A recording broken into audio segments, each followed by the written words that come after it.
Hey guys, welcome back to my channel. Broke off your neck and come in and listen to this, guys. If you are traveling by yourself, you want to hear about this. You want to be aware of your surroundings and know what's going on. Okay, this recently happened to these young ladies that were on spring break. They almost got kidnapped in Colombia. I think it's Cartehega, Columbia. Let me know if I pronounced that correctly. I am always up for corrections.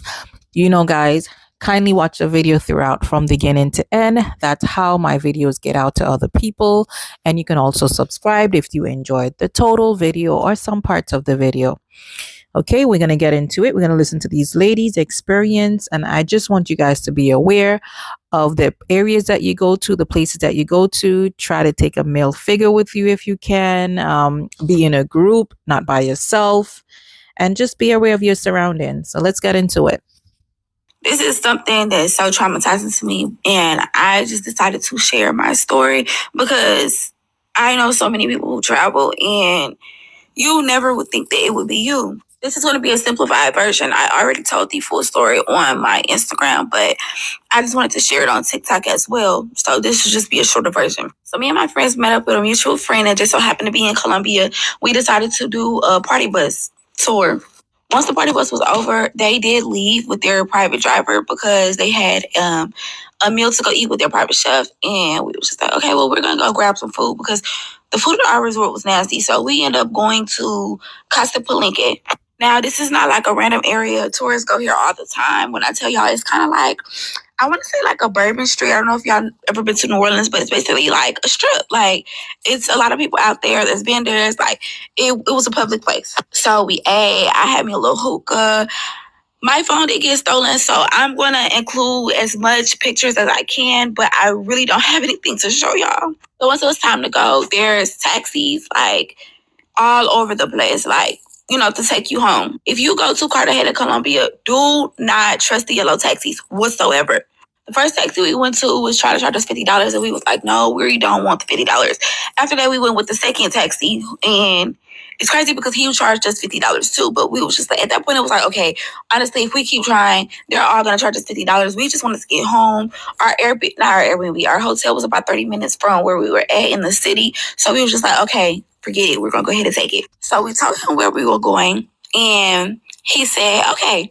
He never put in his GPS. We just took that as this is his city. I know my way around my city without the GPS, so that's why we didn't think anything of it. Come back for part 2. So people told us that the Ubers was illegal. That is the only reason we were taking taxi. How we knew that Ubers weren't illegal, we would not have took a taxi. We just thought that it made sense to take, what was legal. We weren't trying to get in trouble in a foreign country. So I'm not going to go into deep details as far as the red flag. I'm just going to give y'all all the red flags that we seen, which led up to the event. And then I'm going to tell y'all the event. First red flag, he did not use the GPS. We assumed that he knew where he was going because this was his city. We told him where we needed to go, but we did put in our GPS the hotel resort so that we could track it. We did that anytime we got in a car with anybody because I don't know, that's just how I am, even if I take an Uber back home here where I'm from. Number 2, he kept looking back at me. My friend sat in the passenger side. I sat behind her, and my other friend sat in the seat behind him. He kept looking back the whole ride. I didn't know. I'm not going to lie. Colombians, they were flirtatious, very flirtatious. So I didn't know what he was on, but I didn't say anything to him. He did not talk the entire time. Let's start there. He didn't say a word. He kept taking wrong turns. My friend had to tell him, like, hey, no, you're supposed to keep straight because he kept trying to take a left. Oh, no, make a right. Like, our time went up from 23 minutes. We were 23 minutes away from our hotel. It went up to like 25. And then it started going down from there. My friend who was in the front seat, of course, she could see more what's going on in the front. She said that when he was supposed to make a U-turn, which you would have to be in the left-hand lane, he tried to get in the right, and she told him, like, hey, no, you need to get in the left lane. Another thing, anytime you go to foreign countries, when you're in a car with them, they drive hella fast. Like, they have bad road rage. This man was driving slow. It took, like, a 23-minute ride. It took us about 35 minutes to get there. So now, to the attempt. We literally were 5 minutes away from our hotel, y'all. This man drove us 30 minutes. We were 5 minutes away from our hotel. Out of nowhere. Mind y'all, this was a stick shift car. I did mention when we first got in the car, I was like, y'all, I wish I knew how to drive a stick shift.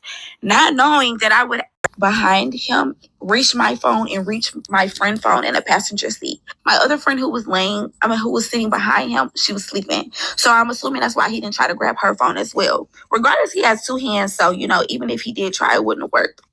Immediately after, instincts kicked in.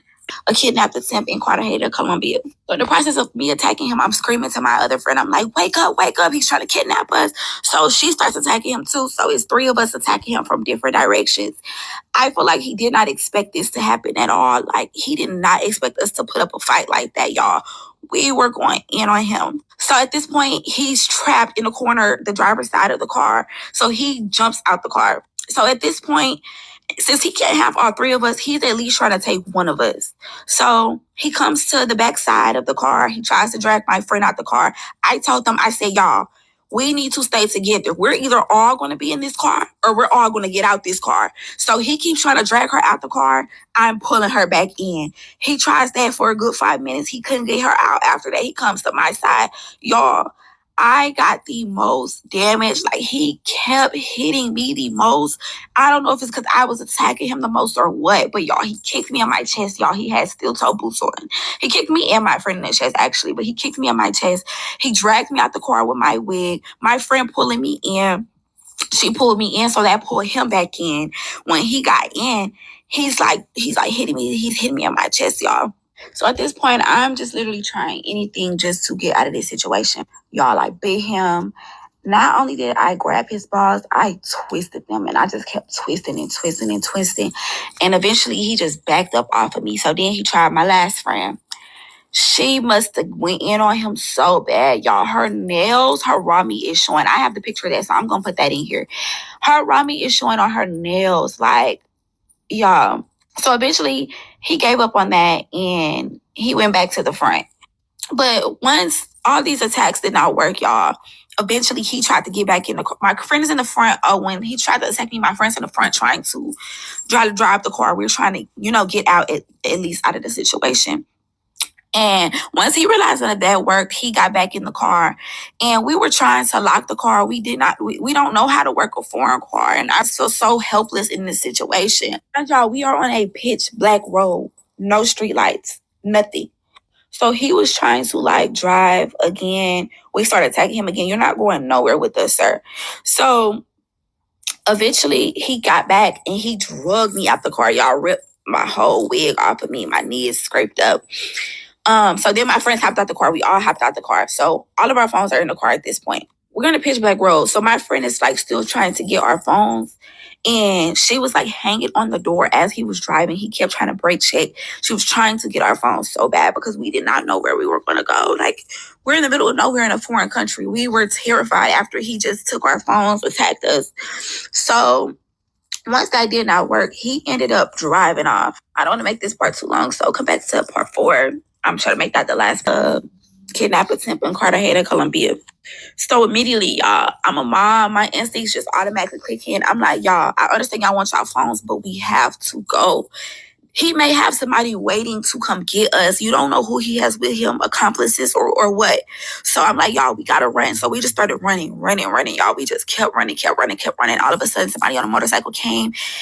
I was like, y'all, no, don't talk to him. We just kept going. And I realized it was a security guard. He was trying to help us.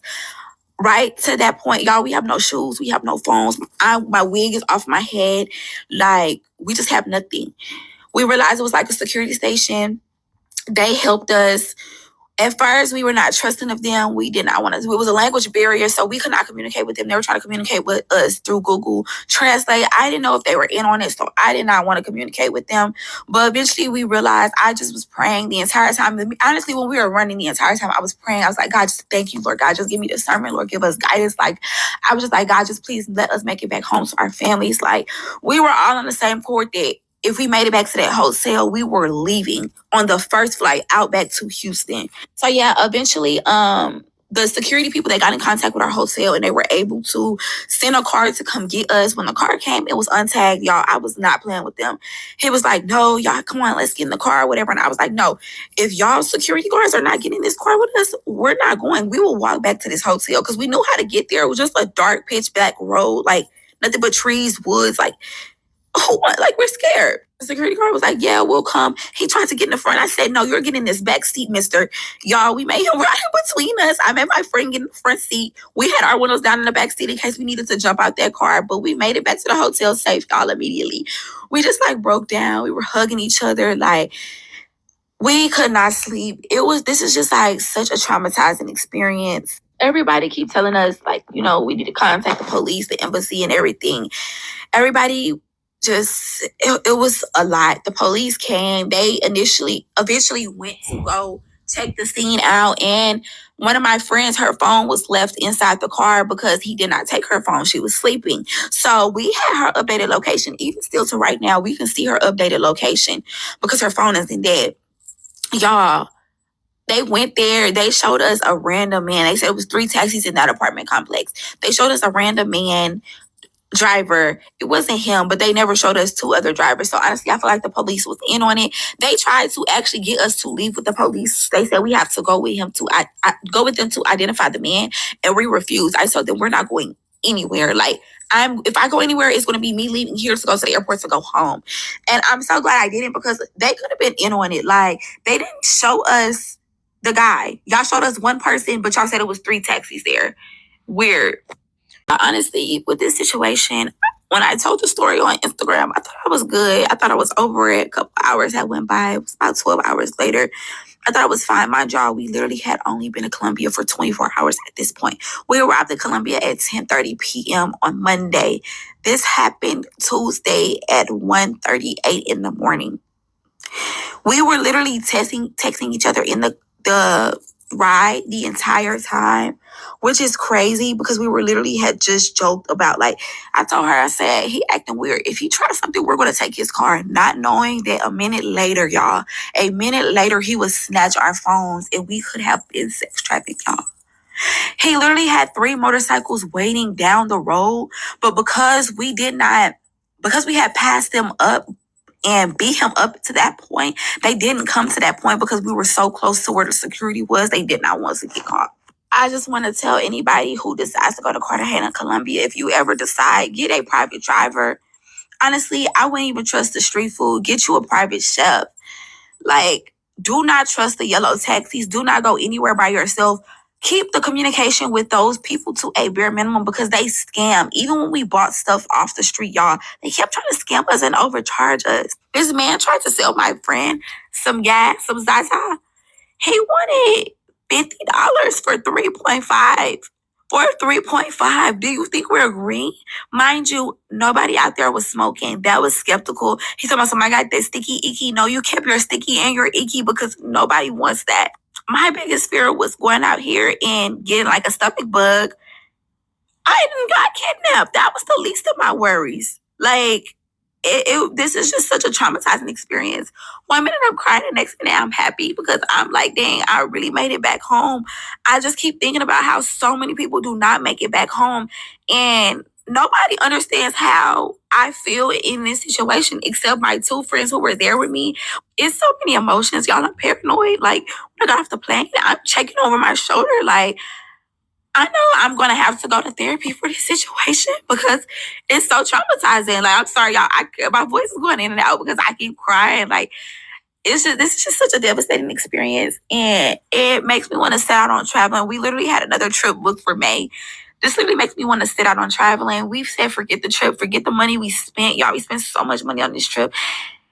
It's just not even worth it. Be safe. Watch your surroundings.